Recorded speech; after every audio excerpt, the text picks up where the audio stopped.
င်္ဂလိပ်စကားမှာ is not rocket science ဆိုတာဘာကိုပြောတာလဲဒါကိုဓာတ်ရိုက်ဘာသာပြန်မယ်ဆိုရင် not မဟုတ်ဘူး rocket ဆိုတာဒုံးပျံပေါ့နော် science သိပ္ပံပညာပေါင်းပြီးတော့ဘာသာပြန်လိုက်မယ်ဆိုရင်အဲ့ဒါကဒုံးပျံလောက်တဲ့သိပ္ပံပညာမှမဟုတ်တာအဲ့လိုမျိုးအဓိပ္ပာယ်ရမယ်ပေါ့နော်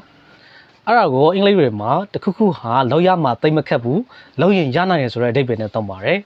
ကျွန်တော်တို့ရခိုင်စကားမှာဆိုရင်ဘာနဲ့အဓိပ္ပာယ်တူနိုင်မလဲဆိုတော့အဲ့ဒါက net တွေမှာလောက်နိုင်တဲ့အရာမဟုတ်ဘူးလူတွေလေးလောက်နိုင်တဲ့အရာဆိုတဲ့သဘောမျိုးပါ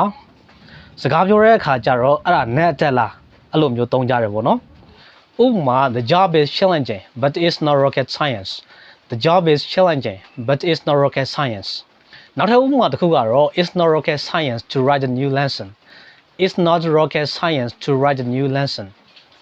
နောက်ဆုံးဥပမာတစ်ခုကတော့ designing a website may be a lot of work but it's not rocket science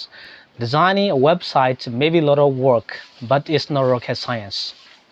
Okay ဒီလောက်ဆိုရင်ဒီ rocket science နဲ့ပတ်သက်ပြီးတော့အားလုံးနားလည်သွားပြီလို့ယူဆပါတယ်ဒီထက်ပိုပြီးတော့ဥပမာတွေစဉ်းစားမိရင်လည်း comment မှာရေးသွားပေးကြပါကျွန်တော်ကတော့နိုင်မင်းဖြစ်ပါတယ်နောက်ထပ်ဗီဒီယိုမှာပြန်တွေ့ကြမယ်နော် bye bye